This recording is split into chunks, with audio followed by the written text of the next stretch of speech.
ሰግሪናጅ አቶ ጌታቸው ረዳ ሬድዋን ሁሴንና አቶ ጌታቸው ረዳ በአፋር ክልል የድንበር ከተማዋ ቡሬ ጉብኝት ማድረጋቸው ተነገረ። የጠቅላይ ሚኒስትሩ የምስራቅ አፍሪካ ጉዳዮች አማካሪ ሚኒስትር አቶ ጌታቸው ረዳ የብሔራዊ መረጃና ደህንነት አገልግሎት ዋና ዳይሬክተር አምባሳደር ሬድዋን ሁሴን ከፍተኛ የፌዴራል አመራሮች፣ የመከላከያ ሰራዊት አመራሮችንና የአፋር ክልል አመራሮችን ያካተተ ልዑክ በኤርትራና ኢትዮጵያ ድንበር ላይ ወደምትገኘው ታሪካዊቷ ቡሬ ከተማ ጉብኝት እያደረገ መሆኑ ተነግሯል። በአቶ ጌታቸው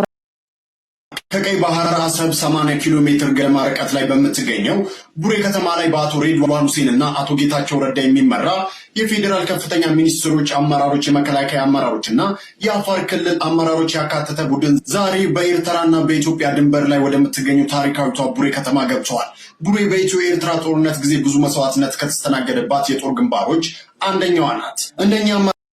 كم ريو زلنا اتي قداي ناب كوينات نكخدلهم ويون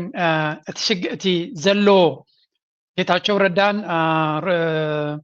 ሬድዋን ሁሴንን ኣብ ጎኑ ኮይኖም ኣብ ጉዳይ ምዕባለም ቁጠባን ኢና ንዛረብ ዘለና ተባሂሉ ዝግበር ዝነበረ ድራማ ቀጥታ ካው ተንስዮም ናበዮም ዝረአዩ ዘለው ናብ ቡሬ ዝኻ ፕሮቮኬሽን ናይ ኩናት ከም ሓደ ዓቢ ኣጀንዳ ኒ ወታደራዊ ምንቅስቃሳት ወይውን ኒ ዓሰብ ኢልካ ዝግበር ዘሎ ካብቲ ብፋኖ ዝግበር ዘሎ ነውፂ ነብስኻ ንምድሓን ወይውን ንምህዳም ዝገብርዎ ዘለው እዩ። ዳርጋ ብኩሉ መንገዲ ክንርኢ ከለና ንኩናት ዘለዎም ፅምዓት፣ ንኩናት ዘለዎም ኣጀንዳ፣ ናይ ኩናት ዘለዎም ሸውሃት ኣብ ዝላዕለ ደረጃ እዩ ዘሎ።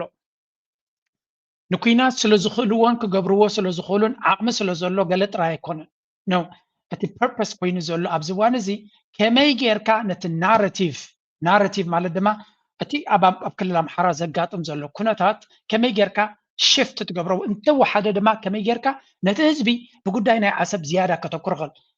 እቲ ህዝቢ ነቲ ጉዳይ ናይ ዓሰብ ምግዳስ ዝኣብየሉ እናዓበየ ምስከደ ድማ እንታይ ክገብር ክመርፅ ይኽእል ሜይቢ ኩናቱን ክጅምር እዩ ቢካዝ እንታይ ኢና ንብል ዘለና ኣማራፂታት ናቱ ኣዝዮም እናፀበቡ እናወሓዱን ኣብ ዝኸድሉ ዘለው ሂ ዊል ዱ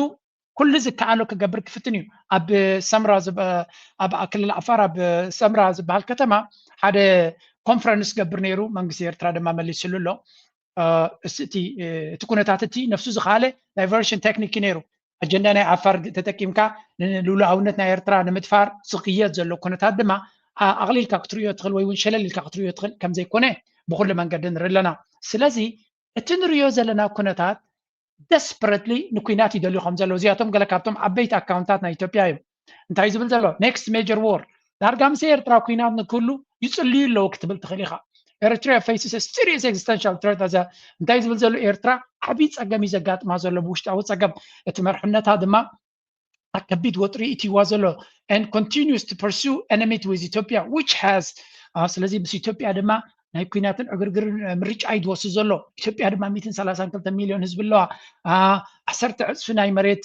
ናይ ኢትዮጵያ ክንዲ ናይ ኤርትራ ይኸውን፣ 10 ዕፅፊ ናይ ኤርትራ እዩ ዝኸውን። ቁጠባ ናይ ኢትዮጵያ 63 ዕፅፊ ናይ ኤርትራ እዩ ዝኸውን። ከምኡ ድማ ፋር ግሬተር ሚሊተሪ ኤንድ ዲፕሎማቲክ ፓወር ወታደራውን ቁጠባዊ ዲፕሎማሲያውን ዓቕሚ ኣለዋ። ኤርትራ ኢንዳንጀርስ ኢትሰልፍ እዚ ሰብ እዚ ናይ ብሓቂ ኣብ ዓቕሊ ፅበት በፅሒ ከም ዘሎ ይከታተሎ ስለዝኾንካ ፈለዋ ይገብሮን ግን ኣብቲ ፊድ ናተይ መፀኒ እዩ ሓንሳብ ምስ እስራኤል ክትዋጋ ኤርትራ ንእስራኤል ከም ቃዛ ዓይነት እያ እስራኤል ሓንሳብ ኤርትራ ኣብ ደገ ባሕሪ ግድን ክትበና ኣለዋ ግድን ዓሰብ ክወሃበና ኣሎ ጎረሮና ክንሕነቃ ንኽእል ኢና ስትራቴጂካዊ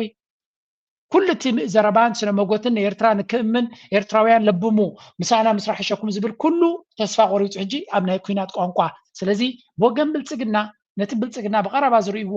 ፕሮፓጋንዲስት ናቱ ናይ ዓቕሊ ፅበት ፅሑፋትን ስእልታትን ክዝርግሑ ጀሚሮም ሕሉፍ ሓሊፍዎ ቅድሚ 3 ዓመት ኣብ 2022 ዝወፀ ኣርቲክል ናይ ኢኮኖሚስት ንኤርትራ ክትእግድዎ ኣለኩም ቅድሚ እዚ ናይ ኩናት ትግራይ እገዳ ምሙራዱ ዝተፃሕፈ ኣርቲክልስ ለንቀነ ዝወፀ ኢሉ ከውፅር እየ ኣለኹ ንሱን ብዙሓት ካልኦትን ስለዚ ኣብቲ ናይ ብልፅግና ደንበ ወይ እውን ኣብቲ ናይ ፕሮፓጋንዳ መሽን ናቶም ዓብይ ወጥሪ ተፈጢሩ ኣሎ ፕላስ ነቲ ወጥሪ ብኩሉ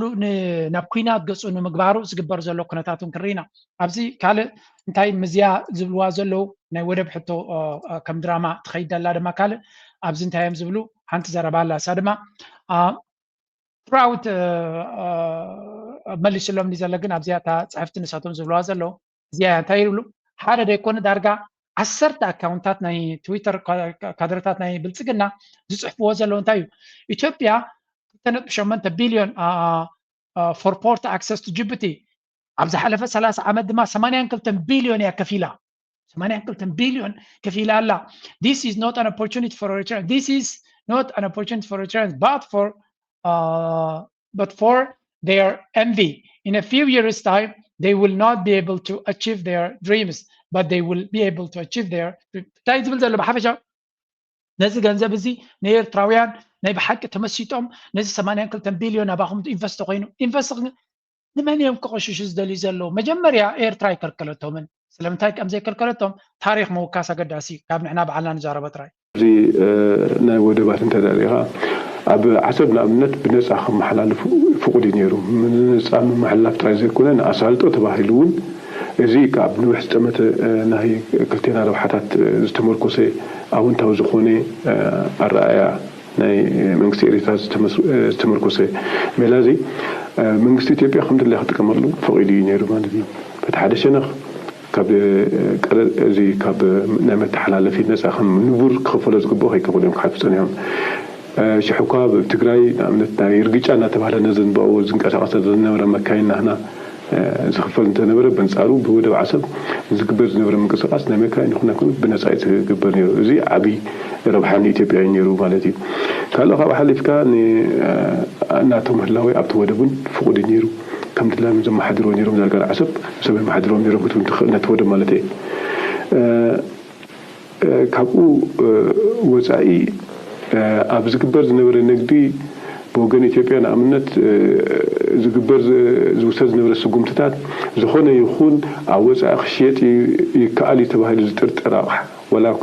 درجة فرياتو ناتو عينتو تحط انت خونه يخل كلينير نجي خيمز ناير تخيمز بنسارو أبزي كبيرة نحنا بدق بنا وتأشر في زمزانا يزخون يخون عن نبرة مسارحي ني إثيوبيا كحلف خيد نفكر نيرنا سوزي أبتز نبرة نحنا كم دقوما زقبرس إسرائيل إثيوبيا نيرا خذول تزغناه اسكشم لايز سبزي أبتعت صحفوا لي أنا بحكي كم زعينة فيديو بفلاي زكرياس جريما يبوست جيروانيرو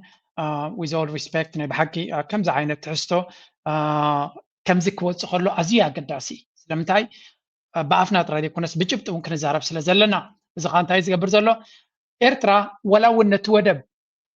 أقل قلوت حسب كتبهم كلا كلب ودبات كتب كم خلوا أيقونن كخفلونا تحت غرسنا نايم زبلاشون يروم نعود ما يتفلون يوم سلازي خبر كاز بإرترا نزا فيديو تسمى زلقة زوم قربيت زيوم ولو نحلف حسب تحريك كايوم مسجانا يكونن زلو حسب نحنا سلو نتقملو نحنا كنوصل لنا تراهم كبلغا إرترا مزيوم سبزيا مزيوم هجرزيا ديل نخد جبر كبيدي بتاعي مغنياتو نساتهم زمن يوزلو كم تجزيهم بحيل زتقملو زنبر عن كبافهم دين سمعتك قمت هادلينا ድባችን በራስ አቅም ገንብተን አጠናቀና አሁን የቀረን በግፍ ያጣነው የባህር በራችን የጊዜ ጉዳይ ካልሆነ በስተቀር መመለሱ አይቀርም። ባህር ኃይላችን በአደረጃጀቱም በሰው ኃይል ስልጠናም በተቋም ግንባታ ረገድና በሁለንተናዊ ዝግጅቶች ራሱን እያጠናከረ የሚገኝ ሲሆን ሀገራችን ኢትዮጵያ በውሃ ላይ የሚኖራትን ብሔራዊ ጥቅሞችን ለማስከበር የሚችል ኃይል በመገንባት ላይ ይገኛል። ስለዚህ ባህርና بحثر زبالة طاقة ملختناتا جماعة بحرنا ودباتنا بزي فتحوين بقفعن زتمنزع كابانا نعود نملس يتعلامة هاي البحرنا دما كم تندي جانا هداسي زبال زلو بعقمنا زودعنا يوم أمين بزح دي بيتي زلو بتقين بتقل دي جانا تكوش تعد خسره كتودن نايكالو لولاو مريت لولاوي أفضل بحري كتمنتل كتمتعت المفتان ناي موداتا عبدانن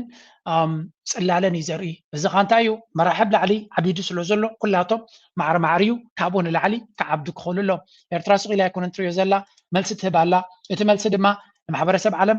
باستخاله متن تخكلنيا سئل كلو مالو بلصقنا اوفيشالس مالت حلفتنا بلصقنا كوم دما ناتهم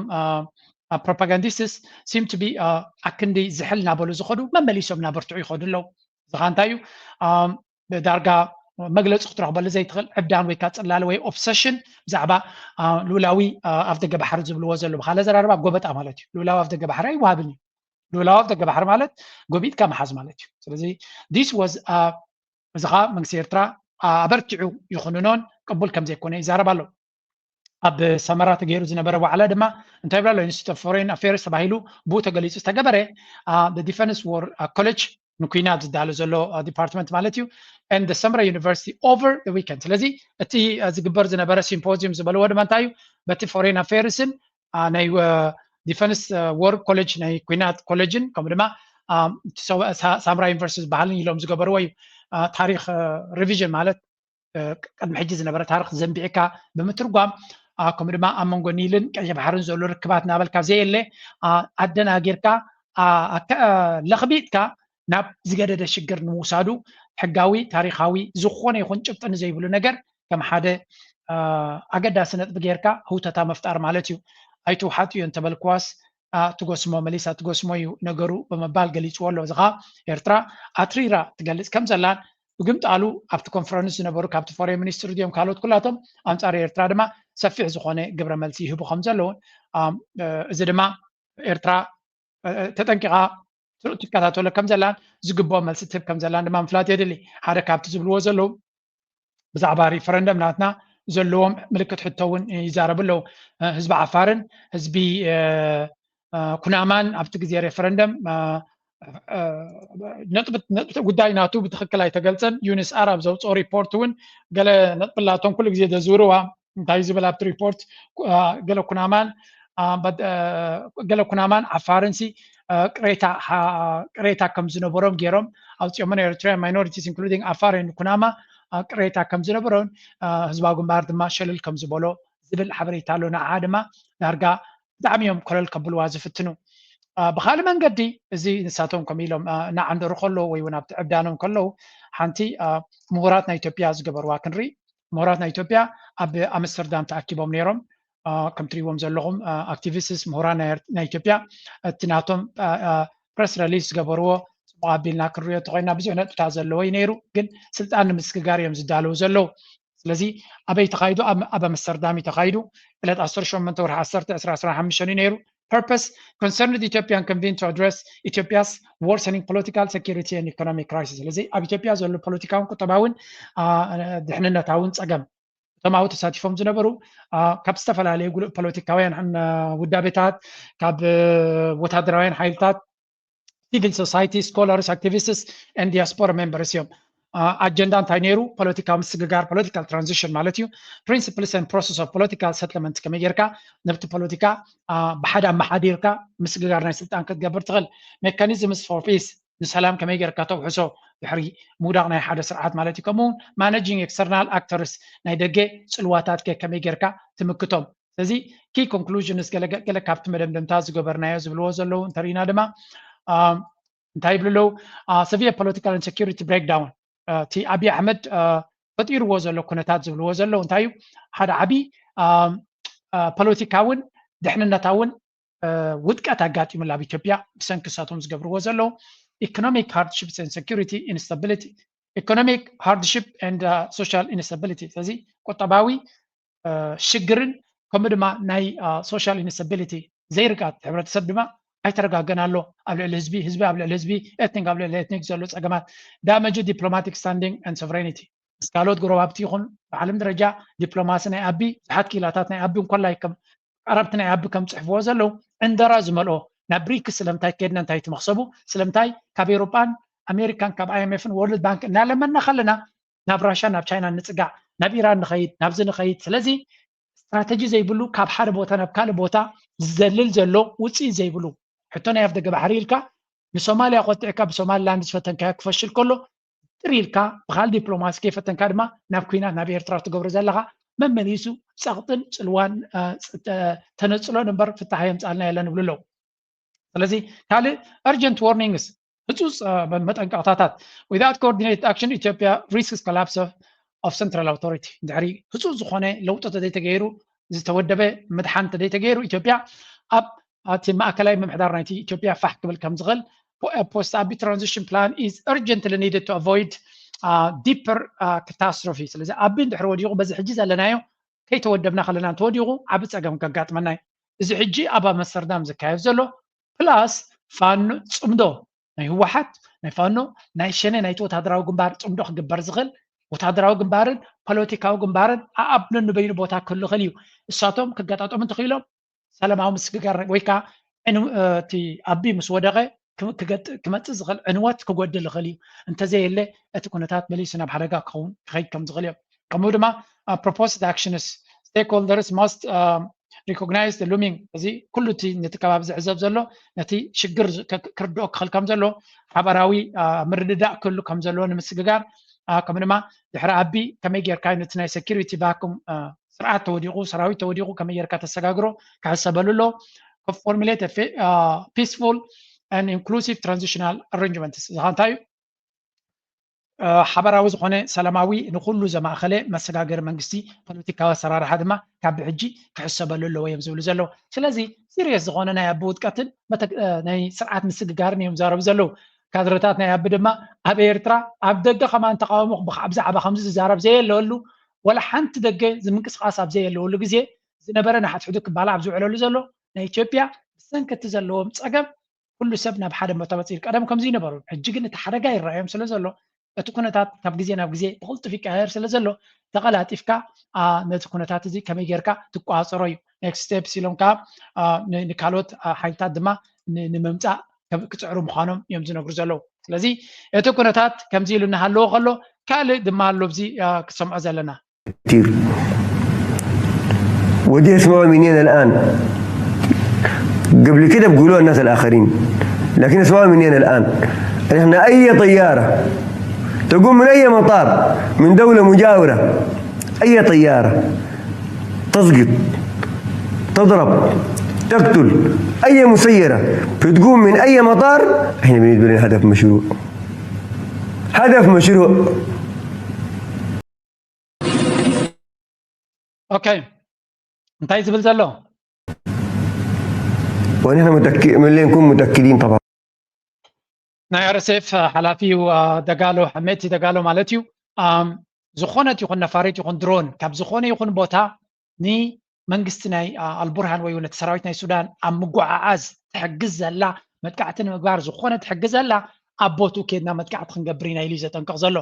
ክሳብ 200 ኪሎ ሜትር ክኸዳ ዝኽእላ ድሮናት ከም ዘለዎ እዩ ዝንገር ኣብ ባይታ ይሰዓር ከም ዘለዎን ሰራዊት ናይ ሱዳን ድማ ይደፍእ ከም ዘለዎን እዩ ዝንገር ስለዚ ናይ ዓቕሊ ፅበት መጠንቀቕታ ምዃኑ ኢና ንርኢ ዘለና ክሳብ ሕጂ ኤርትራ ብነፈርቲ ይኹን ብድሮናት ትሕግዝ ከም ዘላ ዝገልፅ ሓበሬታ ኣይተሰምዐን ኣይተረኣየን ብዙሓት ምስ ኤርትራ ተሓይዞም ክዛረብሉ ስለ ዝረኣኹ እየ እዚ ዘረባ እዚ ግን I don't know እቲ ናይ መወዳእታ ናይ ዓቕሊ ፅበት ዘረባ ምዃኑ ዳርጋ ዝበዝሐ ሰብ ተገንዚብዎ ኣሎ እቲ ንዑ ፋንድ ዝገብር ዘሎ ዝገብሮ ዘሎ ሓይሊ ወይ እውን ብዛዕባኡ ዝዝረብ ዘሎ ከምዚ ዝበሃል ዘሎ እቲ ርክባት ከመይ ከም ዝመስል ኢማራት ምስ እስራኤል ዘሎ ኣብ ሶማሊላንድ እቲ ፑንትላንድ ዝበሃል ኣብ ሊብያ ድማ እቲ ጀነራል ትሪዎ ዘለዎም ከመይ ኢሉ ይዘውር ከም ዘሎ እቲ ኩነታት እዮም ዘርእዩ ዘሎ እዛ ቪድዮ ብከምዚ መንገዲ እያ ትዘውር ዘላ ሕሜቲ ኣብ መጠንቀቕታ ሂብሎ ሰራዊት ሱዳን ድማ ንሕሜቲ ዝሕግዝ ዝኾነ ምስ ሱዳን ርክብ ክህልዎ ይክእልኒ ብምባል ድማ ኣጠንቂቖም ኣለዉ እሳቶም እውን ስለዚ እቲ ኩነታት ናይ ቀርኒ ኣፍሪካ ኣብ ከመይ ዝበለ በዳሂ ኩነታት ከም ዘለዎን ጉዳይ ናይ ሱዳን መሊሱ ድሮናት ናቱን ኤርፖርት ናይ ሱዳን ሃሪመን ከም ዘለዋ ብግምጣሉ ንሱን ብዙሕ ይህረም ከም ዘሎ እዩ ዝንገር ስለዚ እዚ ይመስል እቲ ዘባና ምስ ናይ ዓለም ለይካ ክስሕቁ I just invested my life savings in the stock market. Well, that's not good. The market always goes up and to the right. I'm putting tariffs on all foreign countries. The market just tanked. I gotta pull out. Don't pull out. You just went in. Too late. I lost like $9,000, but that could have been way worse. Actually, I'm removing all tariffs. The market's skyrocketing. I gotta get back in. Don't buy when it's hot. Too late. I'm gonna be a millionaire. Actually, I'm gonna do 100% tariff on China. It's tanking. I gotta pull out. No, last time you did that, you lost $9,000. You're right. Oh, thank God. I'm gonna take out a loan and buy the dip. No, don't do that. Too late. I'm gonna be a millionaire. Actually, we're gonna put 1,000% tariff on China. Actually, just kidding. I'm not doing tariffs. It's back up. We're doing tariffs. It crashed. We're not doing tariffs. Yes. We're doing tariffs. You didn't need a tariff under the tariff. Tariff, no tariff, tariff, no tariff, tariff, no tariff, tariff, no. ዶናልድ ትራምፕ ንዕዳጋ ዝገብሮ ዘሎ ኮሜዲ ገይርዎ نزي ستوك ماركت نت كريبتو نخل عداقات بزيادة دونالد ترامب تعريف نابل ربي شوالو بحكي ناي نوحت أما تزاي بالكا لما عالتاو تريد بفلاي تريد زقبرو سبات حميموم يمزلو أب حرقة يمات يمزلو سلازي كل تنحنا نمهرو حنسب حيسكا صبوق بلان حيسكا صبوق بورتفوليو حيسكا صبوق انفستمنت حيسكا نعصرت عمد كتا متهلكا دونالد ترامب تعريف هايلو أموداتا نجبو زربح سلازقبر أبو تسأنيكا قتل تسأنيكا تقتل كاتراي ربح زلو كان معالتنا معالتي حبريتانا دونالد ترامب سمعيكا ولسيت القبر تجمير كاقن كم زود دزتري وزلهم دارجة أجلي لويو نقول مشيتن حدش حبريتانا قبره لو مخمزي صباح كمزي لو مصباح كمزي ناتباله كتسأل لهم يدلي زلو نتوم أب إنفستمنت زلو كبخيهم زعل زلو تتأمكو أخنا بلاكم ندلي حجي نابتنا يزوبانا كنا تاتكن سجرينا let's go አማራ ክልል በበርካታ አውቶቡሶች የተጫኑ በአብዛኛው ከኦሮሚያ ልዩ ኃይል መለዮ ቀይረው ዩኒፎርም ቀይረው የገቡ የአብይ አህመድ ወታደሮች ላይ በጉዞ ላይ ያሉ በፋኖ ኃይሎች ከፍተኛ ጥቃት እንደተሰነዘረባቸው ነው የሚነገረው። የደረሰውን ጉዳት በተመለከተ ዝርዝር መረጃ አላገኘንም። በቪዲዮ ላይም እንደሚታየው ከፍተኛ ጥቃት ነው የደረሰባቸው። እንግዲህ ምን ያህል ወታደሮች በዚህ ላይ ጉዳት ደርሶባቸዋል? ይሄንን ወደፊት የፋኖ ኃይሎች መረጃው ካላቸው ሊያካፍሉ ይችላሉ። እንግዲህ በሌሎች አካባቢዎችስ ያለው አጠቃላይ ወታደራዊ እንቅስቃሴ ምን ይመስላል? በተለያዩ አካባቢዎች አሁንም ውጊያዎች እንደቀጠሉ ሲሆን ደረሰውን ጉዳት በተመለከተ ከም ንሪኦ ዘለና አብይ አሕመድን ኣብ መንጎ አብይ አሕመድን ፋኖን ዝግበር ዘሎ ኩናት ብዝበርትዕ መልክዕ ይቐፅል ከም ዘሎ ኢና ንርኢ። ዝሰፍሐ ወታደራዊ ሓይሊ ናይ ኣቢ ድማ ናብ ኣምሓራ ገፁ ይኸይድ ከም ዘሎን ኣኣትዩ ድማ ኣብኡ ይህመኽ ከም ዘሎ ኢና ንርኢ ዘለና። زين أوتوبسات تريون زلهم كلن وتحضرات ناي فلي حيل ناي أوروما تباهيلنا بمحرز أتوازن لوين سلزي ناي فانو متقعت دما أبي ناي بوتاي زقاتمهم بخمي من قدي زقاتمهم أبي يوم كحزوم أبي يوم كحرمهم nobody knows سلزي بتكونات تكوينات كساكن دي ناخبري متقم زلون أبي أحمد دما دارقا كل سمية تكام كم زلون ان كل جيتاتن دروناتن قصالي تكام كم زلون يمزنو غرزو لابس سمعو በሰጠው መግለጫም በዚህ ዘመቻ ብቻ 3003 ያገዛዙ ወታደሮች መገደላቸውን በመጥቀስ የኦሮሞና የደቡብን ጨምሮ የሌሎች አካባቢ እናቶች ልጆቻችሁ የአሞራ ሲሳይ ሆነው ቀርተዋል። አሁንም የተረፉትን ይህንን ጸረ ሰላምና ጸረ ሕዝብ የሆነን አገዛዝ ስርዓት ማገልገላቸውን አቁመው እንዲወጡ በማድረግ ህይወታቸውን ታደጓቸው ሲል ተማጽኖ የተሞላበት ጥሪ አቅርበዋል። በዘመቻ አርበኛ ደማሊ ለተገኘው ድል كم تدري يزلنا أتي فانو زبحال بزحات وتحضراتي قتل كم زلون بزح وتحضراوي عوتاتي قناصف كم زلون حنتي ريبورت زراعوا انتهى تبل مسيلكم أتي زكاية زلو كنات مجمر ياكر دانا زلو اتفانو انت عينت كناتات قاتي مولي يزبحال زلو مسير ترى ركب على الودي يبلون مستقراي ركب على الودي يبلون دقفي وهابي على الودي يلن دايكوني بعابيو أتي أقات يمزلو كنتات تايمز ولزلو بفلاي نتكوينات زمرح زلو جنرال أباباو تحدث زبحال تولادنا يا محراز خونه قال نعبد ما قبتهم زعمنا لهم جنرالات زنبوري كلام حجكوا ملو بملو كم خطب لا يتخلني غا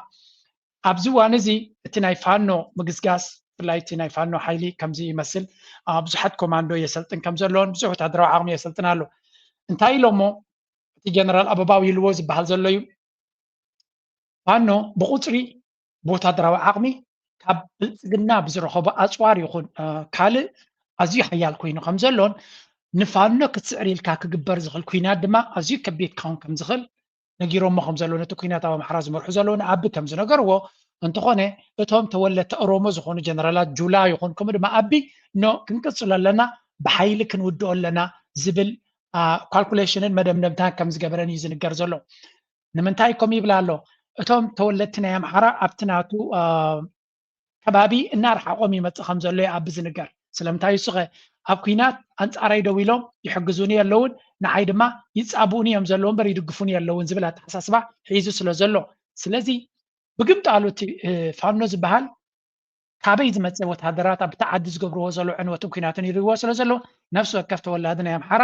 ኣብ ጎን ፋኖ ክስለፍ ከም ዘለዎ ይዝንገር ዘሎ ስለዚ من قارون زد لي أبت مجمريا تجوز يخا سورانا يرترى تاريخها أبت مجمريا سبيل من نيرو يقففون نيرو بس جزية جن نايدرجي شنكت نتهز بكباسات وكل كتوان كتشوف العام زمرة أنا ناي كل يرترى خنا جروك مايكل نكاب كرنجن بزح سب أبز كباب تسعات بقى نشتي نخال ترغيب بزح سبي خيط كم زنبرة يذكر إن شيء زغونكو زاربية سمع بزح ما نسي كاب بيت مرتي كاب نقدتنا يقدس جرجس تبعي لما قارع زجبر كاو بزح سبي خيط كم زنبرة زخون يكون عدل أبزر قبله بزح سبي خيط نيراب كبساتات يكون عبير تراد ما زجرة دينير سلامنتاي هذا عوتاتنا يزباو جنبار يسمع سل الزنبرة كلا يدما أتي عوتاتنا يزباو جنبار زدحالو درجي زخود تلو زنبرة جبابات مليش نتمنسي عب وشتي انت تعرفوا نيموت عدلنا على سلا زخيد هادي مو جغننات كسرح نهاجرو دم حرام موصا واسع كم زلو ويز نغير نيرو سلازي ابي احمد زخطلو زلو كونتات حجي زخطلو زلو كاب حجي ندحر زخطلو دما نمني زياده كتكم تريلكا نفانو يكتك نفانو متقام دما ممليس كحيليو من سي كم زوحس كغبريو اتزبي ابغون نفانو كم سلف كغبريو بقمت على ابي احمد كاب حزب امحرا كابت وتهدراو مراحنتن وتهدراتنا امحرا متممان ناقدل مسكد انت كوني ولادنا يرومو يهرموهم سلازلو ناب عليتاو كينات قصو دما كم عبليو سلازي اتنا ايتوبيا كونتا دما مليسو زخفن زباسن كون خلي ابي احمد دما كاب زخونه يكون حيلي مخرك وس زيدل مخانون انقيد وزل منقد دما ندحريك ملاسلو زي كونتات كم زخونه من البات نتوم كما خرو زخولو زبالهم كاسمعوه ما نم كما خرو خمزي كل سبزي كتفلط تكلالك ابزي ابتي حاد زبالو مراحل زبل وزل ለምንድን ነው መሳሪያ የሚያነሳው ሰው ሐሳቡን በነፃነት መግለጽ የማይችል ከሆነ መጠየቅ የማይችል ከሆነ ስለተናገረ የሚገደል ከሆነ መብቱን ለማክበር መሳሪያ ማንሳት አለበት አንስተዋል ባለ በዚህ ዘመን ይሄንን የጀመርነው እናስቀጥል ከተባለ የጥይት ቶክስ መቆም አለበት ላም ችግር ስለዚህ ንምንታይ ሰብ መሳሪያ ወይ ወን ብረት ካልዕል ዝግደት ዘሎ ምክንያቱ ሕቶ ሓቲቱ መሰሉ ንመሰሉ ንህይወቱ ዝኾነ ሕቶ ምስ ሓተተ መልሲ ተዘይረኺቡ ጥራይ ደይኮነስ ነቲ ዝሓተተ ከተሃርሞን ተጀሚርካ ብረት ገይሩ ክዋጋ ኣካይ ዝጅምር እዚ ዘረባ እዚ ሜይቢ ኣብ 2018 ሜይቢ ኣብ 2022 ውዕል ፕሪቶሪያ ክጅመር ከሎ ምስ ተፈረመ ክዝረብ ዝግብኦን ክስዕቦ ዝነበረ ምኽርን እዩ ኢትስ ቱ ሌት ናው ናምሓራ ንፋኖ ኣመና ጎዲዎምን ኣቕሒርዎምን እዩ ብዙሕ ሰብ ተቐቲልሎም ዘሎ ብዙሕ ዓድታት ይበሪሱ ዘሎ ኣብይ ኣሕመድ already in a deep trouble ስለዘሎ እዚ ምኽሪ እዚ ኣብ ክቕበሎ ዝኽእል ኣይኮነን ብግምጣሉ ነቶም ተማሪኾም መፂኦም ዘለው ክፀርፎም ይመሪፁ ንሱ ከሰሜን እስከ ደቡብ የተደራጀ ፓርቲ አለ ከነዚህ ውስጥ አንዱም ሀገሩን አያውቅም ህዝቡን አያውቅም ባህሉን አያውቅም የነጻድቃን ቲፒኤልኤፍ ልገንጠል በሚልበት ሰዓት እርግጠኛ ሆኜ የምነግራችሁ እነዚህ ወጣቶች በዛ ዘመን ትግራይን ባህሉን በደንብ አያውቁትም እልህና ቁጣ ነው ያላቸው እንጂ የበቃ ዕውቀት አልነበራቸውም ገንጠል ብሎ ከሰሜን እስከ ደቡብ የተደራጀ ፓርቲ አለ ሕጂ ሓደ ግዜ ኣብይ ኣሕመድ ኣብ ልዕሊ እቶም ከገልግልዎ ኢሎም ዝመፁ ዘለዎ ንዕቀት ጥራይ ካትርኢ እዚ ጻድቃን ትሪእዎ ዘለኹም መንእሰይ ከሎ ንእሽተይ ከሎ ምስ ህወሓት ኣብ ሰውራ ናይ ተጋሩ ዝተቃለሰ ዓድታት ናይ ማለት ከምቲ ናይ ህዝባዊ ግንባር ተጋዳላይ ማለት እዩ ኣብ ናቶም ናይ ህወሓት ኣብ በረኻታት ናይ ትግራይ ወፊሩ ንክንደይ ዓመታት ተቃሊሱ ካብ በረኻታት ናይ ትግራይ ናብ ኣዲስ ኣበባ ዝመፀ ኤታማጆር ኮይኑ ድማ ሓለቃ ስታፍ ናይ ሰራዊት ኮይኑ ድማ ዘገልገለ ብዕድመ ድማ ኣፀቢቑ ደፊኡ ዘሎ ሰብ እዩ ኣብይ ኣሕመድ ብውትድርና ድሩት ተመክሮ ዘለዎ ብትምህርቲ ድሩት ተመክሮ ዘለዎ ብምሕደራ ኣዝዩ ድሩት ተመክሮ ዘለዎ ነዚኦም ኩሎም ኣብ ቅድሚኡ ዘለው ንኢትዮጵያ ኣይትፈልጥዎን ኢኹም ንህዝብኹም ኣይትፈልጥዎን ኢኹም ክብሎም ከሎ ኣብይ ኣሕመድ ልዕልዩ ስለ ዝፈልጦም ድዩ ኖ ንዕቀት ኣብ ልዕልዮም ስለ ዘለዎ ምክንያቱ ብፍላይ ጻድቃንን ረዳን ዝተማረኹ ሰባት ምዃኖም ይፈልጥ እዩ ካብ ትግራይ ዝተፈንፈኑ ሰባት እዮም ኣብቲ ዞባ ድማ ግልፅ ክብሎም ዝኽእል የለን ስራሕ ክቦም ዝኽእል ሰብ የለን the only option they have is ናቱ ፈረስ ኮይኖም ናቱ ኣገልገልቲ ክኾኑ ጥራይ ዘለዎም ስለዚ እቲ ንሪኦ ዘለና ኩነታት ሓደ ውርደተኛ እንድሕር ኮይኑ ኣብ መወዳእታ ውርደቱ ጥራይ ክቕበል ዘለዎ there is no option left for them እቲ ኩነታት ክማርኹ ጥራይ ዘለዎም ስለዚ ውፅኢት ናቱ ድማ ኣብ ዝደለየ ቦታ እናኣተወ ክላገፀሎም እምበር ዝኾነ ነገር ከብዛሉ ኣይኮነን ኣብዚ ስምዑ ጅና ኣምሓራ ንእሽተይ የፖለቲካ መሪ ይህን ነገር ማስቆም ነው ቅድሚያ በቃ አሁን እኮ ያለ ነው ኢመርጀንሲ የሆነ ውስጥ አደጋ ውስጥ ነው ያለ እና አንተ አሁን አይሲዩ ውስጥ ሆነ ስለሌላ ነገር ልታስብ አትችልም። በቃ መዳን አለብህ። መጀመሪያ በህይወት የመኖር መብት መኖር አለብህ። ያንን የአማራ ህዝብ አሁን ምንድነው እያደረገ ያለው? በህይወት መኖር አለብህ እያለ እየታገለ ነው። በህይወት አትኖርም ትጠፋለህ ተብሎ በጠላትነት ታውጆበት ይሄው እንደምታየው ጡት እየቆረጡ እያሰቃዩ በድሮን እየደበደቡ በየቀኑ በየመንገዱ እየታረደ ያለ ማህበረሰብ ነው። ለኔ ዋናው ወሳኙ ነገር ይሄንን ሁኔታ ማስቆም ነው። ይሄንን ሁኔታ ሊያስቆም የሚያስችል ማንኛውንም ነገር ቢደረግ እኔ ደግፋለሁ። እኔ ልታሸማቀኝ አልችልም። የአብይ አህመድን የሚያክል ወንጀለኛ፣ አብይ አህመድን የሚያክል አረመኔና ፋሽስት እየደገፍክ እኔን ባንዳና ባዳ ብትለኝ ብሓፈሻ እቲ ኣምሓራ መጠን ዓቢ መሊሱ ዝሓረመሉ መጠኑ ሓደጋ ናይ ዓቢ እናዓበየ ከም ዝኸይድ እዩ። ምክንያቱ ህዝቢ ኣምሓራ ኣዝዩ ብዙሕ እዩ። ኣምሓራ ድማ ኣብ ዝሓለፈ ዓመታት ከምዚ ናይ ሎሚ በኣምሓርነቱ ተወዲቡ ከም ኣምሓራ ተወዲቡ ፖለቲካውን ወታደራውን ዓቕሚ ሃልይዎ ይፈልጥን እዩ። ኦሮሞ ፍሉይ ሓይሊ ናይ ኦሮሞ ኣለዎ፣ ተቃዋሚ ሓይሊ እውን ኣለዎ። ህወሓት ኩሉ ግዜ ወታደራዊ ቅልፅም ኣለዎ። ዓፋር ወታደራዊ ቅልፅም ኣለዎ። ሶማል ወታደራዊ ቅልፅም ኣለዎ። ናይ ደቡብ ኩላቶም ኣለዎም። ኣምሓራ ኢትዮጵያ ጥራይ ዝብል ነይሩ። ስለዚ ኢትዮጵያ ኣምሓራ ካብ ዚሮ ዘይኮነስ ትሕቲ ዚሮ ተበጊሱ ዝመፅእ ዘሎ ዓቢ መጠን ዝሃረሞም ድማ ወላ ውነቶም ኢትዮጵያ ዝኣምኑ ዝነበሩ መጀመርያ ኢትዮጵያ ኣነ ኣምሓራ ምስ ኮንኩ እዛ ኣምሓራ ጠጠው ምስ በልኩ ኢትዮጵያ ዝብል ዘረባ ይመፅእ ኣሎ። እቲ ዓወታት ናይ ፋኖ ድማ ነቲ ፋኖ ንኣብነት ፋኖ ብዙሕ ፍልልይ ዘለዎ ዝበሃል ኣብይ ኣሕመድ ግን ብኩሉ ይሃርሞም ስለ ዘሎ ነቲ ኣብ መንጎም ዝነበረ ጋፕ ብቕልጡፍ ብቕፅበት ይድምስሶ ከም ዘሎን ብሓደ ከም ዝኾኑን ይገብሮም ኣሎ። እዚ ድማ another big problem ናይ ኣብይ ኣሕመድ እዮም ዝብሉ ዘለዉ። ኣብ ግዜ ውጥቀት ድማ ሰባት ገሪፎምካ ነናቶም ምርጫ ክገብሩ ክግደዱ እዮም። ኣብዚኣ ካልይቲ ቪድዮ ካብዞም ምሁራት ናይ ኤርትራ እስክስምዑ ኩሉ ፖለቲካዊ ኩነታት ሃገርናን ከባቢናን እንታይ ይመስል ኣሎ? ብፍላይ ከዓ ኣብቲ ብቐጥታ ዝፀልወና ከባቢ ንጀምር። ትግራይ ኢትዮጵያ ኣብ ኢትዮጵያ ዘሎ ፖለቲካውን ፀጥታውን ቀኒኹም ሰማዕቲ ድሓይ ኤሪትራ ቀኒኹም እሞ ናብዛ ዝበልካያ ሕቶ ብቐጥታ ከዓነ ብጠቕልል ዝበለ መልክዑ ክሪኦ ክፍትን እዩ። እዚ ኣብ ኢትዮጵያ ዘሎ ኩነታት ኣብ ኢትዮጵያ ኣብ ሰዓት እዚ ኣብ ሕድሕድ ኩናት እያ ዘላ። ቢት ናይ ሕድሕድ ኩናት ኣላ በቲ ሓደ ሸነኽ፣ በቲ ካልኣዩ ከዓኒ ነቲ ናይ ሕድሕድ ኩናት መሰረት ዝገበረ ወይ ምትእስሳር ዘለዎ ምስኡ ብቐጥታ ከዓኒ ኣብ ልዕሊ ኤሪትራ ከዓኒ ናይ ክትጎብጣን ኤሪትራ ብሽም ብምክንያት ናይ ኣብ ደገ ባሕሪ ብዝብል ከዓኒ ናይ ኤሪትራ ንክትጎብጣውን ላዕሊ ሕትን ትብል ከም ዘላ ከምዚ ክንሰምዑ ፀኒሕና እዩ። ሕጂ ናብ ሓፈሻዊ ክምለስ እቲ ማእከላይ መንግስቲ ናይ ኢትዮጵያ ካብቲ ዝፀንሖ ኣካይዳ ኣብ ዲፕሎማሲያዊ ፀቕጢ በዚሖ ወግዲ ኮይኑ ቁሩብ ምትሕርራይ ክገብር ዝጅምር ዘሎ ይመስል። ገናዩ ሚንካ ክትገልፆ ነገር የለን። ብባህሪኦም እዚኦም ክልቲኦም መንግስታት ግን ንባዕሉ ኣብ ውሽጢ ኢትዮጵያን ዘሎ ሕድሕድ ኩናት ካብ ዝተፀበዮ ንላዕሊ እቲ መንግስቲ በቲ ሓደ ሸነኽ ካብ ዝተፀበዮ ንላዕሊ ከይልዎ ኣሎ። እዚ ናይ ፋኖ ምንቅስቃስ ካብ ትፅቢት ንላዕሊ ይኸይድ ኣሎ። ናይ ፋኖ ምንቅስቃስ ተበታቲኖም እዮም፣ ሓቢሮም ክሰርሑ ይክእሉን እዮም፣ ነንሕድሕዶም ይዋቁዑ እዮም ዘለው። ስለዚ እዚ ዕድል እዚ ተጠቂምና ንህዝቢ ኣብ ልዕሊ ኤርትራ ኢልና እንተደኣ ኣዊጅና ንኦም ከም ዝርስዖም ንምግባር እውን ኣተሓሳስባ ዘቕባ ንምርዋጡ ክሕግዘና ይኽእል እዩ። ንሳቶም ከዓ ነንሕድሕዶም ይባልዑ ስለ ዘለው ንግደፎም ዝብል እዩ ነይሩ። ግን እቲ እቶም ጀነራላት ናይ ኢትዮጵያ ደጋጊሞም ዝብልዎ ዝነበሩ እንተዳርኢና ግን ብሓፈሻ እቲ ናይ ኤሪትራ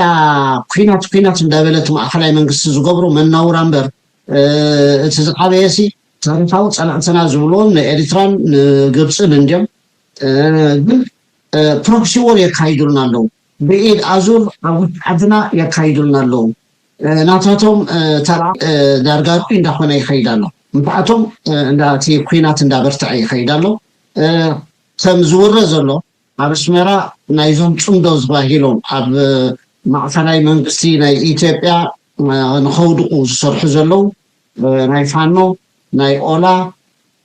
ናይ ወያኔ ሓይልታት ምስ ኤርትራ ኮይኖም ኣብ ኣስመራ ከም ትሪእዎ ዘለኹም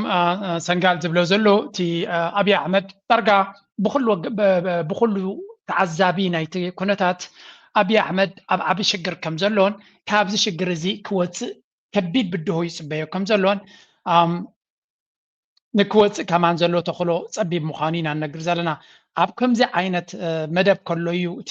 ንሪኦ ዘለና ዕንደራታት ብኩሉ ዝረአ ዘሎ ናብ ትግራይ ገፅና ሽፍቲ ምስ ንገብር ድማ በዚ ስምዑ ብዛዕባ ምዕራብ ትግራይ እናተሰሚዖም ዘሎም ሕዚ እውን ኣብ ዞባ ቀርና ኣፍሪቃ ኣዝዩ ተኳሳሒ ጉዳይን ንዘይምርግጋዕ ምክንያት ክኸውን ከም ዝኽእል ዝፍራሕ ኣብቲ ትሕቲ ወረራ ዝርከብ ምዕራብ ትግራይ ሓደሽቲ ነገራት ይስምዑም ዘሎም መንገዲ ኣየር ኢትዮጵያ ኣብቲ ዝቕፅል ዘሎ ወርሒ ሕዳር ናብ ዋና ከተማ ዞባ ምዕራብ ትግራይ ሕሙራ ኣገልግሎት በረራ ከም ዝጅምር ትማሊ ገሊፆሎም ሰብርስቲ እቲ ዞባ ዝኾኑ ብወገን ሱዳን ናብ ግዛኣቶም ደፊኦም ዝኣተው ኣሃዱ ሰራዊት ትግራይ ድማ ልዑል ምጥንኻራት ይገብሩ ከም ዘለዉ እዮም ዝገልጹ ዘሎም ኣብ ዞባ ምዕራብ ትግራይ ሸረሪና እትርከብ ኣርሚ 7 ተባሂላ ትፍለጥ ኣካል ሰራዊት ትግራይ እናሰልጠነቶም ዝጸንሐት ኣሃዱታት ኮማንዶ ከም ዘመረቐት ኣፍሊጣላ ካብ ኣዲስ ኣበባ ዝእዘዝ ኣብ ከተማ ሕሙራ ዘሎ ምምሕዳር ምዕራብ ትግራይ ተቆጻጺሩ ዘሎ ሓይሊ ብልጽግና ድማ ተመዛበልትና ክንምልስ ተዳሊናልና ዝብል ሓዱሽ ሓበሬታ ሰሚዖሎም ነቲ ጉዳይ ቅርበት ዘለዎም ምዃኖም ዝገልጹ ፍልፍላት ሓበሬታ ብምስሊ ኣሰንዮም ኣብ ዘርግሕዎ ሓዱሽ ዜና ካብ ዞባ ምዕራብ ትግራይ ብስንኪ ጽንተታዊ ኩናት ዝተመዛበሉን ዝተሰደዱን ወገናት ናብ መረበቶም ንክምለሶም ምድላዋት ክጅመር ተኣዝዩ ዘሎ ኢሎም ብሓፈሻ እንታይ ኢና ንርኢ ዘለና እዚ ኣርሚ 7 ዝበሃል ናይ ትግራይ ሓይሊ ኣብ ጽቡቕ ኣቃውማ ከም ዘሎ ብዙሕ ወታደራትን ኮማንዶን የመርቕ ከም ዘሎ ስጉምቲ ንክወስድ ናብቲ ምዕራብ ትግራይ ድማ ተበግሶታት ይገብር ከም ዘሎ ግን ከም ንሪኦ ዘለና ኣብ መንጎ ህወሓትን ፋኖን ዘሎ ኩነታት ወይ እውን ቲዲኤፍን ፋኖን ዘሎ ወላ እኳ ብግልፂ እንተዘይተረኣየ ምርድዳእ ኣሎ ኣብይ ኣሕመድ ዝደልዮ ዝነበረ ድማ መንጎ እዚኦም ጎንፂ ክህሉ ባእሲ ክህሉ ዕግርግር ንክህሉ እዩ እቲ ፀገም ተጋሩ ጽቡቕ ገይሮም ነቲ ኩነታት ኣንቢቦሞ ስለ ዘለው ንሪኦ ዘለና ኩነታት እዩ እዚ እቲ ዘረባ ድማ ያው ብልጽግና ከም ዝኾነት ኩላትና ንፈልጦ እዩ ዋና ጸላኢና ያው ትና ንፈልጦ እዩ ኣብዚ ዝደራደር ሰብ ክህሉ ይኽእል ኣይፈልጥን ተተደራዲሩ እውን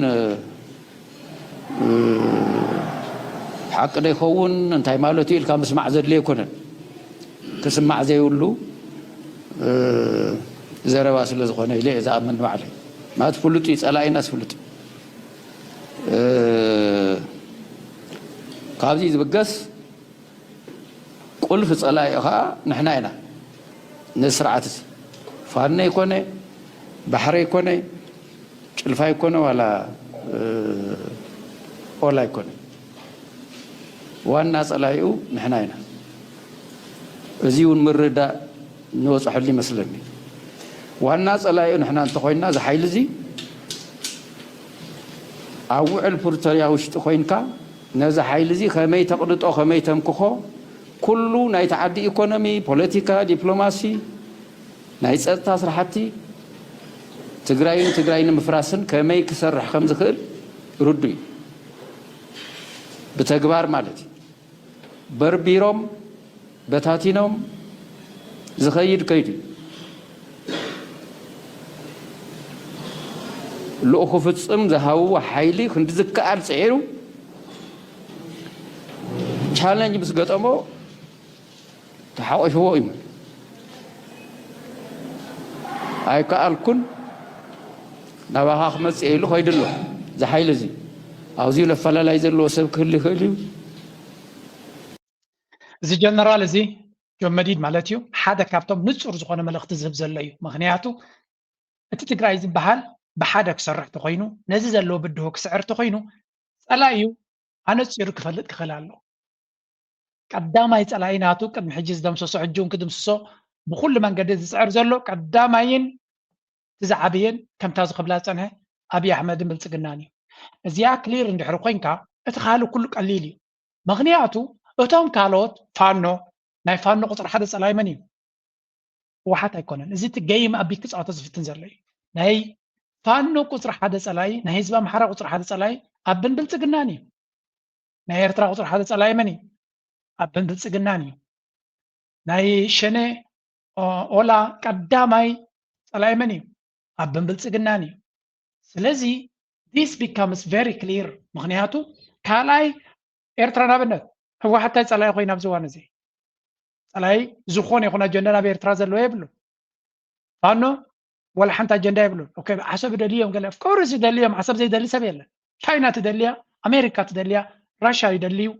ግብፂ ይደልዩ ሱዑድያ ይደልዩ ኢማራት ይደልዩ everybody እስራኤል ይደልዩ ዓሰብ ዘይደሊ የለን it's a very key ትደልዮ ካልዩ ምክንያቱ ትደልዮን ኣብ ግብሪ ክኸውን ዝኽእልን ካነ ንበይኒ ስለዚ ኣብዚ ዋን እዚ እቲ ሓደጋ ቀጥታዊ ሓደጋ ክፈጥር ዝኽእል ጸላይ ኣብይ ኣሕመድን ብልጽግናን እዩ ኣብይ ኣሕመድን ብልጽግና ድማ ንብዙሓት ሃገራት ከም እዩ ንግብፂ ቀዳማይን ቀንዲ ሓደጋ ናቶምን ኣብ ብልጽግናን እዩ ኣብ ሶማል ዘሎ ኣብ ብልጽግናን እዩ ኣብ ጅቡቲ ዘሎ ኣብ ብልጽግናን እዩ ስለዚ እንታይ ይፈጥር ኣሎ ሱዳን አልቡርሃን ኣብ ብልጽግናን ቀዳማይ ጸላይ ናቶም ስለዚ ኣብ ክንድምንታይ ንብዙሓት ሓይልታት ጸላይ ኮይኑ ኣሎ ብመንጽር ድማ ናብኡ ዝመጽእ ዘሎ ሓደጋ እናዓበየ ይመጽእ ኣሎ ኣቢ ከትሕነኒ ወይ ኣቢ ምሳይ ኮይኑ ሰርሕ ይኽእል ዝብል ሓይሊ የለን ስለዚ እዚ ስለ ዝኾነ እንታይ ክገብሩ እዮም እቶም ቀንዲ ታርጌት ክኾኑ ዝኽእሉ ተጋሩ ቀንዲ ጸላይ ክደልዮም ቁጥሪ 1 ኣብ ልዕሊ ጀነራል ጻድቃን ክንወስድ ኢና ሻዕብያ ኣብ ልዕሊ ሻዕብያ ተሪርን ዘይወላውልን መርገፂ ኣለዎ ዝበሃል ፍሉጥ ትግራዋይ ጀነራል ጻድቃን ገብረትንሳኤ ካብ ኣስመራ መጠንቀቕታት ኣይኮኖም እቲ ጀነራል ምስ ቀዳማይ ሚኒስትር ኣብይ ኣሕመድ ፈጢርዎ ዘሎ ጽምዶ ድማ ንሰበስልጣናት ኣስመራ ድቃስ ዝተሰኣነ ጉዳይ ኮይኑ ዘሎ ዝመስል ጀነራል ጻድቃን ገብረትንሳኤ ካብ ቀድሙ ኢትዮጵያ ኣብ ደገ ባሕሪ ካብ ቀይሕ ባሕሪ ይግባእ ዝብል ቋም ከም ዘሎም ብተደጋጋሚ ዝገልጾ ኮይኖም ሻዕብያ መዓልቲ ሓልዩ ተሓዚሉ ናብ ትግራይ ኣትዩ ኣብ ልዕሊ ህዝቢ ትግራይ ዝፈጸሞም ዘስካሕክሕ ገበን ጆኖሳይድ እውን ተወሲኽዎም እቲ ኣብ ዋን መኸተ ትግራይ ሊቅ ሓይልታት ምክልኻል ትግራይ ተባሂሉ ኣብ ቢቢሲን ኒውዮርክ ታይምስን ካልኦት ዓበይቲ ማዕኸናት ዜና ዓለምን ዝተዘንተወሉ ጀነራል ጻድቃን ጉዳይ ሻዕብያ ሕነ ክፈዲ መዓልቲ ክጽበ ከም ዝኽእል ዝግመት ዘሎ ምስ ቀዳማይ ሚኒስትር ኣብይ ኣሕመድ ጀሚሮሞ ዘለዉ ጽምዶ ድማ ብህወሓት ከም ገሓድን ቂመኛን ተፈርጁ ዘሎ ጀነራል ጻድቃን ገብረትንሳኤ ብወገን ኣስመራ ድማ ብግልፂ ተፈኪሩ ኣሎ ፍልፍላት ፕሮፓጋንዳ ሚኒስትሪ ዜና ኤርትራ ኣብ ልዕሊ ጀነራል ጻድቃን ክንሪኤ ካይና ክብላም ብግልፂ ይፍክራ እየን ዘላ ሓንቲ ካብተን ፍልፍላት ፕሮፓጋንዳ ዜና ኤርትራ ዝኾነት ሰንደዳን ምርምርን ኣማስያ ኣብ ትግራይ ኣማኢተ ሸሓት ንጹሓት ጥፊኢኻ ዕላማኻ ስለ ዘይተሳካዕልካ ናብ ህዝቢ ኢትዮጵያ ክትሕባ ካብኡ ዝገደድ ድማ ብምስምስ ባሕሪ ኣራሲንካ ኣማኢተ ሸሓት ንጹሓት ኢትዮጵያን ከተህልቕ ሕጂ እውን ህርዲግ ትብል ኣለኻ ክንሓፅበካ ዘሎ ጽምዶ እዛ ሪፖርት ትዝረብ ዘላ ጋዜጠኛ ኣይኮነን ኣነ ከም ዝመስለኒ ጻድቃን በዓሉ ጸሓፋ ክትከውን ትኽእል እያ ፍርህ ስለ ዘለዎ ፓራኖያ ስለ ዘለዎ ስቃት ስለ ዘለዎ እንታይ ዝገብር ዘሎ ኩሉ ግዜ ክቐትልዎ ከም ዘልዩ ሻዕብያ ገይሩ ይዛረብ ኣመና ፍርህ ስለ ዘለዎ ካብ ሻዕብያ ሕማቅ ክገብር ኣብ ሕማቅ ክውዕል ቁፅሪ 1 ስለ ዝኾነ ሻዕብያ ክቐትልዎ እንተዝኽእሉ ንጻድቃን ምቕታል ክከብዶም ኣይክእል ግን ጻድቃን ክገብሮ ዝኽእል ጻድቃን ዝገብሮ ዘሎ ቅድሚ ሕጂ ዘይፈተኖን ዘይኣተዎን ነገር ኣይኮነን ኩሉ እቲ ዝገብሮ ዘሎ ቅድሚ ሕጂ ኩሉ ግዜ ዝፈተኖ እዩ ኣብ ትግራይ ዝፈተኖ ፈሺሉ ስለዚ ተጻበውናቱ ብሻዕብያ ኣይኮነን ብሓፈሻ እቲ ፍርህ ግን በዓሉ ወላቶም ናቱ ምሱ ዘለው ዝገብርዎ ረይብዚ ነዚያ ዘረባ ኮለሌም ደብልዋ ደለው ሲያደርጉ አሁን ታደሰ ወረደ ለስም ነው የተጠቀሙበት ከላይ ነው ያለው ማነው አረፋ ነው ብሎ የነበረው አረፋ በዩ ከላይ ነው እንጂ እሱ ብዙም ከስር ያለ ሰው አይደለም ምክንያቱም እቅዳቸው እንዴት ነበር መሰለሽ የፕሪቶሪያ ስምምነት ሲፈረም እንደ አደገኛ ያዩዋቸው ሰዎች አሉ ኤቢሲዲ ብለው አስቀምጠዋል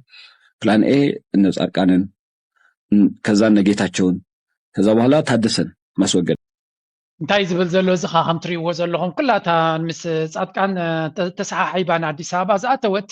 ነታ ፕላን ነታ ትግራይ ንምምቃል ኩሉ ዝከኣለ ብልሕያ ትጥቀም ዘላ ዝኻ እንታይ ዘርእየካ ደሞስካ ክቕፅል እንድሕር ኮይኑ ጌራኻ ክቕፅል እንድሕር ኮይኑ እንታይ ክገብር ኣለካ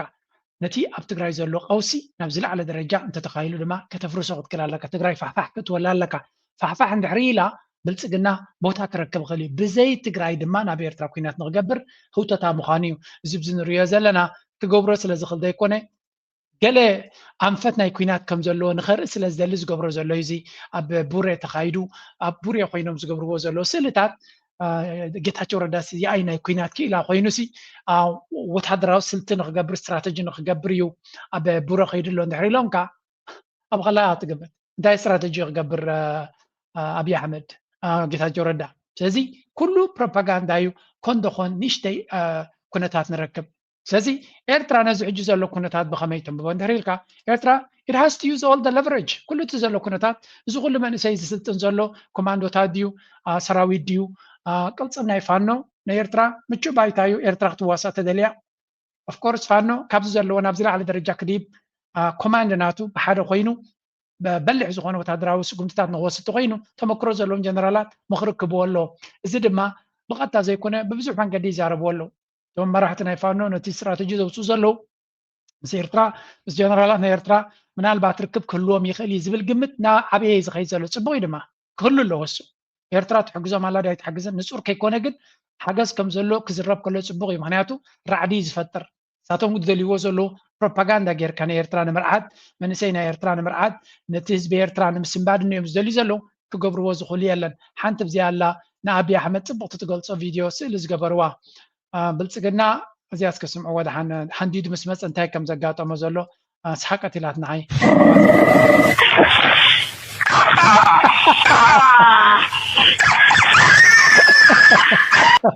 ንብልፅግና ምስ ኤርትራ ክዋጋ ኢሉ ምስ መፀ እንታይ ከም ዘጋጠሞ ዝገበርዋ ኣነ ብጣዕሚ ያሲኻትኒ ድሓን ተውረይዎ صحنيو سبال زي كم زي تقاتم مزي عمخان تقاتيم كا انتاي كم زقاتمكا كم زي اخات خوني لو مالتي مالو سلازي تكونتات ساكندي نا تغير يخيد كم زلون تي ابي امين لو غلكون لو طدا يمصالي يلو زسددو دمان تا خون الله سمو كم تعوت تملكو زللهم اخاتكم يعني ابغى مسكتال ولا نعول كم تعوت كتملكو يدل يعني املكوت عليكم زحسبان بزي قاطانو خزار املكو سيريس تزاركو كم ليلة هذا صحفات نلعب ينتم أملكوا لكم شباب زعبهم يعني نزل سبز زملخون تلوسي قال يوم نزل زملخون يروم تخوينهم انت خوينو تقالس زي تعوتوا لهم كحسبوا الله خات سحاق مسكا because امين نزل تحرو خوينو تي بغد ميت كوينو املخوا زوهابا زلو ويون كبروا زوهابا زلو تم تحتيو نزل سعبوا زلو انت عينت انت وصي تاب هيوتهم كما صام يخل قلاو هيوتهم يزب لكم زلو نزل سبز انت كاتل كوينكا بفولوتيكا ديو بقطة ديو بولكاو عبيد ديو بpersonal relationships ديو انت عينتي وتكر لو كايغ مغنياتو